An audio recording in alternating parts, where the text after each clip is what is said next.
What's up, my recovery family? Hope you're all doing fantastic. Welcome to the Your Recovery Mentor channel. If you get a second, do me a favor, hit the like button, subscribe to the channel if you haven't already, and click that notification bell so you can be notified anytime that I drop a new video. Also, please share the video so we can continue to build our community, so that we continue to support one another, be interdependent with one another, and overall just be there for one another. Today, I'm going to make this video somewhat quick because it's an important topic, but it doesn't take too long to cover.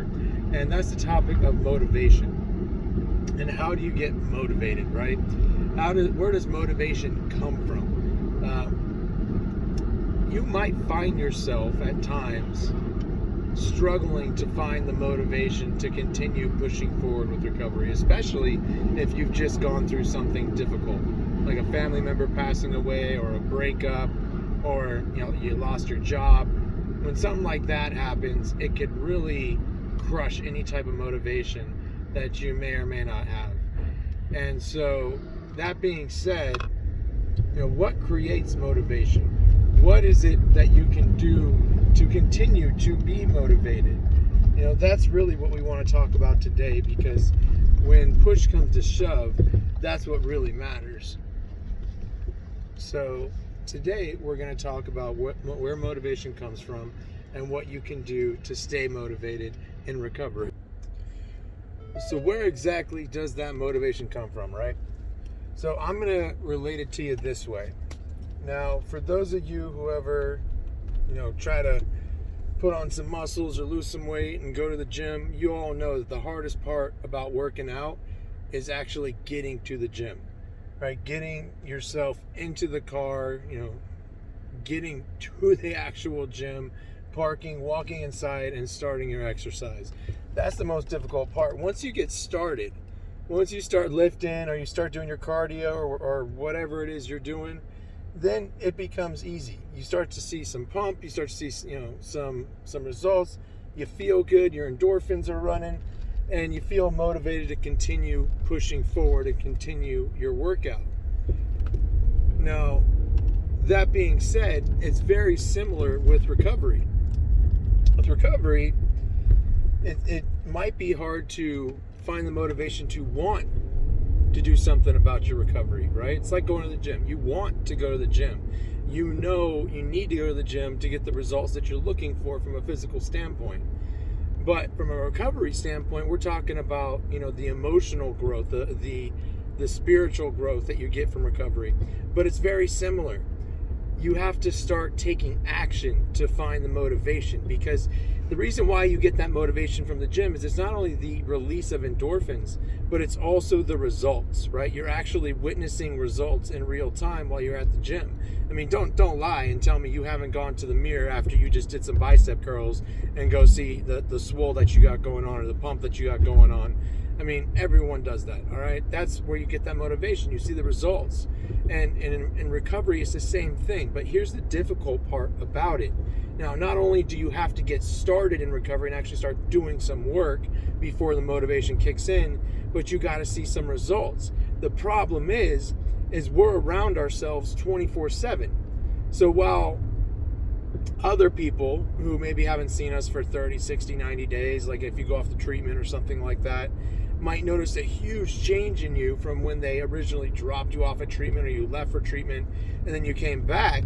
They might say, oh my gosh, you're a completely different person. This is amazing. To you, you might not notice much of a difference at all because you've seen yourself on an everyday basis, and the change is very incremental when it pertains to recovery. So it's small changes on a daily basis that we achieve in recovery. So it's not like we can go to the mirror and see a better version of ourselves because of recovery. Now, you might get more comfortable seeing yourself in the mirror. You might get more comfortable with yourself, with loving yourself, with building your self-esteem and your confidence. But it's really hard to notice that ourselves because we're always around ourselves. So the hard part here is it takes time, right? And that's the last thing that any addict or alcoholic wants to hear, is it takes time to get the results that we're looking for. But to achieve that motivation and recovery, it's the same thing as going to the gym. you just got to get started. You got to start putting in the work and the effort, because once you start going to meetings, let's say you're going to a few meetings, you pick up a commitment, people start to actually go to you for advice. You're starting to earn trust from people again. The stuff that makes you feel good. People are going to you for help. I mean, I don't know about you, but during my active addiction, no one's going to me for help. No one's asking me for any suggestions. It's the exact opposite. They're avoiding me like I'm the freaking plague. But once I got some time under my belt, people started coming to me. Josh, what do you think I should do in this situation? Josh, what would you do if you were me and you were in this situation? People actually trusted me. They actually valued my opinion. And not only that, I remember when I got my first major commitment to a meeting, which was a secretary commitment, I got the keys to the building. They gave me the keys to the freaking building that held like thousands of dollars worth of musical equipment. I'm like, you gotta be crazy. You're giving an addict who would steal all of this stuff in a heartbeat keys to your facility. And they gave me the keys so I could open and close the meeting. But they showed the trust in me to be able to do that. And that in itself was extremely rewarding. To have that feeling that someone actually trusts me again and has confidence in me and believes in me that I'm going to do the right thing, that in itself was motivation. So things are going to happen along the way. And there might be big battles won or small battles won. It might be, someone going to you for advice or someone giving you keys and showing you trust. Whatever it is, that's going to give you continued motivation, but that's not going to happen unless you take action. So you have to start with taking action. It all starts with action.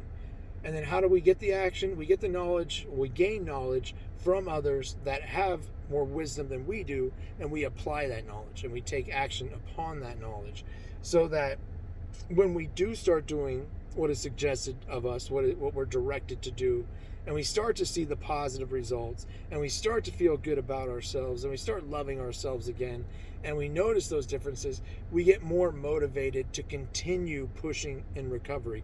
But if you're going into it with a negative F you attitude the whole time and saying all this is BS and I shouldn't even be here type of thing, you're not going to get the results you're looking for.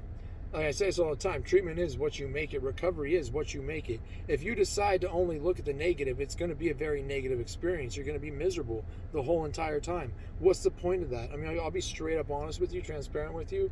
I'd rather be high and miserable than sober and miserable. Straight up. Just being honest, okay? So if you're looking to find motivation in recovery, start taking action. That's what it's about. Start taking action. The rest will take care of itself, because you'll start to feel better about yourself. You'll feel more accomplished. You'll feel that like you're actually doing something in a positive nature. You're following through on something. Maybe you haven't followed through and finished something in a long time, and you're finally doing that. You start to build your self-worth, that internal validation, that internal value that we all need to build and have. And when you start to recognize that within yourself, that's when the motivation kicks in. That's when you get inspired and motivated to continue down that path of recovery so that you can achieve long-term recovery. That's what you need to do to stay motivated. Now, there's other things that you can do, to motivate yourself. You can write, a list of goals that you hope to accomplish. You can write what your life would look like in 5 years from now if you stayed clean and sober. You can write your own obituary, right? What would your obituary say right now? If you were to die today, how would people remember you? You can write down all the negative experiences that you had during your addiction. It's part of a 4-step, really. You can write about, how horrible your addiction was and why you got to where you're at today. And I suggest that you do that as a reminder, because our brains will try to manipulate the crap out of us any given time that any chance that it gets, because our brains are programmed very weird as an addict and an alcoholic. We're programmed in most ways to see the negative, right? Here's a perfect example. Okay, so let's say someone comes up to me and says, I really like your hat. I like your shirt that you're wearing, but I don't know about those glasses. That blue tint's kind of like, it's kind of 90s, bro. You got to throw that out. What am I going to focus on? The positive comment about the hat, the positive comment about my shirt, or the negative comment about my glasses. And I'm inherently built to focus on that negative comment. Regardless of the 2 positive comments that I received, I'm gonna focus on that negative comment. That's what we do when we're receiving feedback from others. Now, as it pertains to using, right? If you're in recovery and it pertains to using, your brain does it like it switches. It does a 180. It starts to only focus on the positive times that you had during your addiction or alcoholism. It ignores all the negative shit that you went through. It ignores all the people that you hurt, all the negative repercussions that came with your addiction or alcoholism. And it only focuses on the positive. And it keeps reminding you of the positive. I remember when we had such a great time, went down to TJ and got loaded and we had a blast and we went to the strip club and all that. Your brain is your worst enemy, unfortunately. It is what got you to where you're at today, and that is why you can't trust your own thinking. You need someone there to assist you with how you process your thoughts. It's because those become actions, those become behaviors. So you need a mentor figure, you need a sponsor, you need something or someone in that type of position to help guide you and direct you. And then when you find that person, follow through and do what they're suggesting of you to do, and then take action. And if you do it long enough, you start to actually notice some results. And just like being at the gym, when you start to see the results, you get more and more motivated. So at the end of the day, what it breaks down to make a long story short, or I guess a long story long, is you just have to get started. You got to take that step, right? That next right indicated step to move in the direction that you want to move in. And then take that next step, and that next step, and that next step. And eventually you will find the motivation to continue moving forward in your own personal recovery. But it starts with action. It's not going to come out of nowhere. If you're sitting back and waiting for the right time to go to treatment or go get help, it's never going to come. The right time will never actually arrive. It's just not going to be there. You have to seek it out. You have to take action and find that time and make that time and make it into a reality. And then, only then, will the motivation start to come. Okay? So it's all about taking action and then finding someone that you can put into your inner circle that has more knowledge and wisdom that you do, that you can go to get direction, get suggestion, and then follow through on that direction and suggestion that's given. And when you do that and you start to see the results and you start to see the positive impact that is happening to you as a person, then you start to receive that motivation. But it's not just going to come out of nowhere. You have to take action. That's what it comes down to. That's why I hate the saying, fake it till you make it, because you ain't doing shit but manipulating yourself. All right? If you want recovery, then you want recovery. If you don't, you don't. And if you don't, then maybe it's just like my sponsor said to me, maybe you got to go experience some more pain before you're ready for an actual 100% effort at recovery. But until that point in time comes, odds are, I've seen it happen. It can happen, but odds are you're going to end up relapsing because you're not 100% bought in. You're not 100% sold on recovery, on changing your life, on changing who you are. So once you reach that point, though, you get that gift of desperation. All things are possible, right? But until you get to that point, good luck to you. Good luck to you. You might have to go experience some more pain before you're actually ready to go ahead and enter this new life that we call recovery. So that's all I got for you guys today. Appreciate all the subscribers. If you can, like I said, like the video, continue to subscribe, hit the notification bell and share this video. Also, if you get a chance, check out this new program I've put together. It's called YourRecoveryMentor.com. Go check it out. I'm not going to spend too much time explaining it, but basically, in a nutshell, it's a program that I've put together that allows you to pursue long-term recovery from the comfort of your own home. So you don't have to give up your job, you don't have to go on disability, you don't have to spend extended time away from family. It is way more affordable than going to actual treatment or rehab.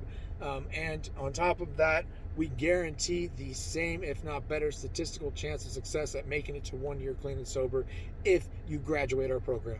Okay, so give it a shot, check it out, see if it's something that's up your alley. If it's not, we can help you find a more traditional type of treatment facility or rehab, one that's ethical, one that has the same morals and values that we do. We believe in integrity, transparency, and honesty, and we only work with facilities that believe in the same morals and values that we believe in. So if you want help finding a facility, hit us up. Go to the website, yourrecoverymentor.com.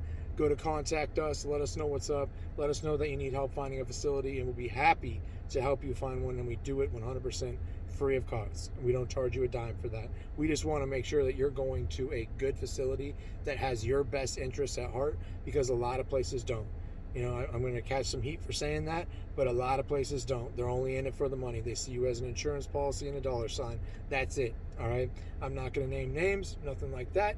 But that being said, if you're going to shell out tens of thousands of dollars, or you're going to go drastically increase your premium and pay a deductible and out of pocket, might as well make sure that you're going to a good, solid facility that actually cares about you and wants you to succeed. And we can help you find that. All right, that's all I got for you guys today. Have a blessed rest of your day. If no one's told you they love you, I love you. Got nothing but love for you. And until the next video, peace out.